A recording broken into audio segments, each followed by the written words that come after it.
Order. Statement, the Prime Minister.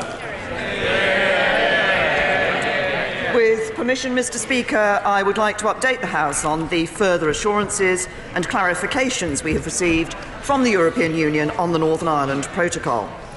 As a proud unionist, I share the concerns of members who want to ensure that in leaving the European Union we do not undermine the strength of our own union in the UK. That is why, when the EU tried to insist on a protocol that would carve out Northern Ireland from the rest of the UK's customs territory, I said no. And I secured instead a UK-wide temporary customs arrangement, avoiding both a hard border on the island of Ireland and a customs border down the Irish Sea. I also negotiations of December's Council went further in addressing our concerns. They included reaffirming the EU's determination to work speedily to establish by the 31st of December 2020 alternative arrangements so that the backstop will not need to be triggered. They underlined that if the backstop were nevertheless to be triggered, it would indeed apply temporarily. They committed that in such an event, the EU would use their best endeavours to continue to negotiate and conclude as soon as possible a subsequent agreement that would replace the backstop. And they gave a new assurance that negotiations on the future relationship could start immediately after the UK's withdrawal. Since the Council and throughout the Christmas and New Year period, I've spoken to a number of European leaders, and there have been further discussions with the EU to seek further assurances alongside the Council conclusions. And today I have published the outcome of these further discussions with an exchange of letters between the UK Government and the Presidents of the European Commission and European Council. The letter from President Tusk confirms what I said in the House before Christmas, namely that the assurances in the European Council conclusions have legal standing in the EU. Mr. Speaker, my right honourable friend, the Attorney-General, has also written to me today, confirming that in the light of the joint response from the Presidents of the European Council and the Commission, these conclusions, quote, would have legal force in international law, and setting out his opinion,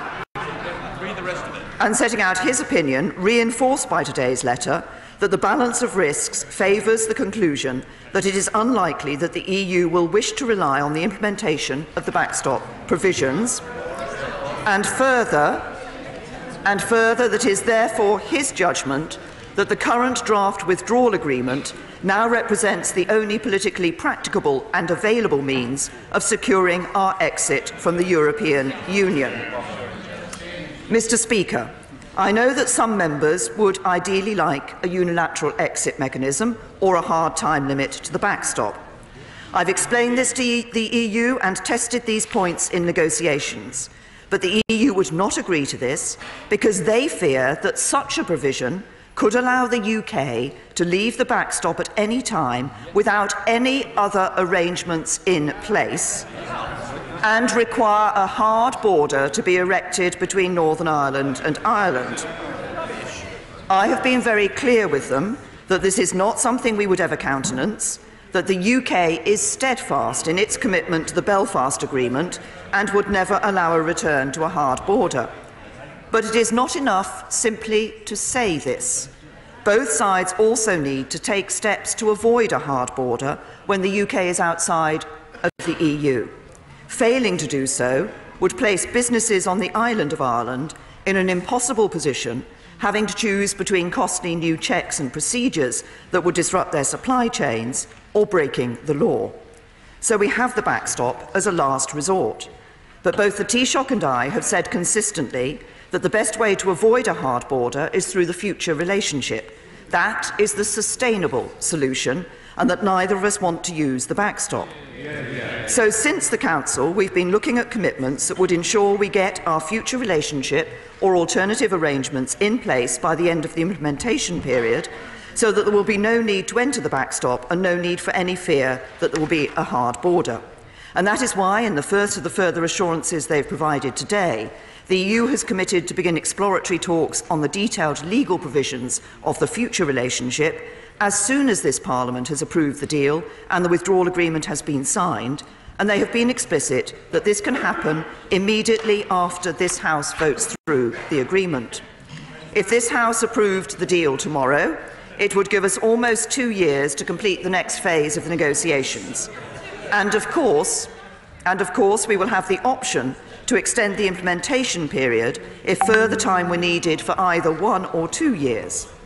It is my absolute conviction that we can turn the political declaration into legal text in that time, avoiding the need for the backstop altogether. The letters also make clear that these talks should give particular urgency to discussion of ideas, including the use of all available facilitative arrangements and technologies for replacing the backstop with permanent arrangements, and further, that those arrangements are not required to replicate the backstop provisions in any respect. So, contrary to the fears of some honourable members, the EU will not simply insist that the backstop is the only way to avoid a hard border. They have agreed to discuss technological solutions and any alternative means of delivering on this objective, and to get on with this as a priority in the next phase of negotiations. Second, the EU has now committed to a fast-track process to bring our future trade deal into force once it has been agreed. If there is any delay in ratification, the Commission has now said they will recommend provisionally applying the relevant parts of the agreement so that we would not need to enter the backstop. Such a provisional application process saved 4 years on the EU-Korea deal, and it would prevent any delays in ratification by other EU member state parliaments from delaying our deal coming into force.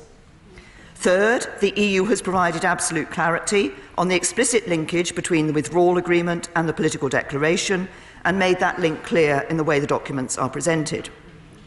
I know some colleagues are worried about an imbalance between the withdrawal agreement and the political declaration, because the EU cannot reach a legal agreement with us on the future relationship until we are a third country.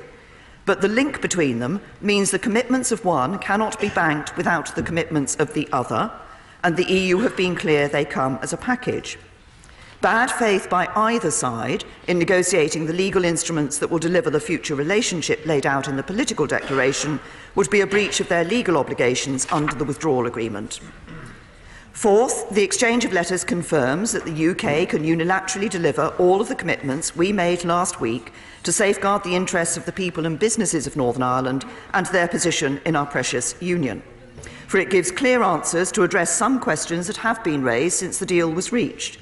That the deal means no change to the arrangements which underpin North-South cooperation in the Belfast Agreement. That Stormont will have a lock on any new laws the EU proposes should be added to the backstop, and that the UK can give a restored Northern Ireland executive a seat at the table on the joint committee overseeing the deal.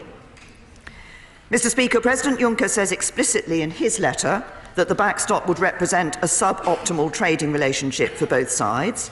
We've spoken at length about why we want to avoid the backstop, but it is not in the EU's interests either. For this backstop gives the UK tariff-free access to the EU's market. It does so with no free movement of people, no financial contribution, no requirement to follow most of the level playing field rules, and no need to allow EU boats any access to our waters for fishing. Furthermore, under these arrangements, UK authorities in Northern Ireland would clear goods for release into the EU single market with no further checks or controls. This is unprecedented and means the EU relying on the UK for the functioning of its own market. So the EU will not want this backstop to come into force, and the exchange of letters today makes clear that if it did, they would do all they could to bring it to an end as quickly as possible. Nevertheless, Mr. Speaker, I fully understand that these new assurances still will not go as far as some would like. I recognise that some members wanted to see changes to the withdrawal agreement, a unilateral exit mechanism from the backstop, an end date, or rejecting the backstop altogether. Although it should be said that this would have risked other EU member states attempting to row back on the significant wins we had already achieved, such as on control over our waters or the sovereignty of Gibraltar. But the simple truth is this: the EU was not prepared to agree to this, and rejecting the backstop altogether means no deal. Whatever version of the future relationship you might want to see, from Norway to Canada to any number of variations, all of them will require a withdrawal agreement, and any withdrawal agreement will contain the backstop. And that is not going to change, however the House votes tomorrow. And to those who think we should reject this deal in favour of no deal because we cannot get every assurance we want, I ask, what would a no-deal Brexit do to strengthen the hand of those campaigning for Scottish independence, or indeed those demanding a border poll in Northern Ireland. Surely this is the real threat to our union. Mr. Speaker, with just 74 days until the 29th of March, the consequences of voting against this deal tomorrow are becoming ever clearer. With no deal, we would have no implementation period, no security partnership, no guarantees for UK citizens overseas, and no certainty for businesses and workers like those I met in Stoke this morning. And we would see changes to everyday life in Northern Ireland that would put the future of our union at risk. And if, rather than leaving with no deal, this House blocked Brexit, that would be a subversion of our democracy, saying to the people we were elected to serve that we were unwilling to do what they had instructed. So I say to members on all sides of this House, whatever you may have previously concluded, over these next 24 hours, give this deal a second look. No, it is not perfect, and yes, it is a compromise. But when the history books are written, people will look at the decision.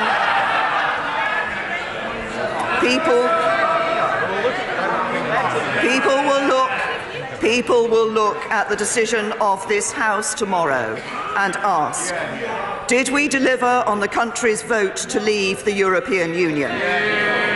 Did we safeguard our economy, our security and our union?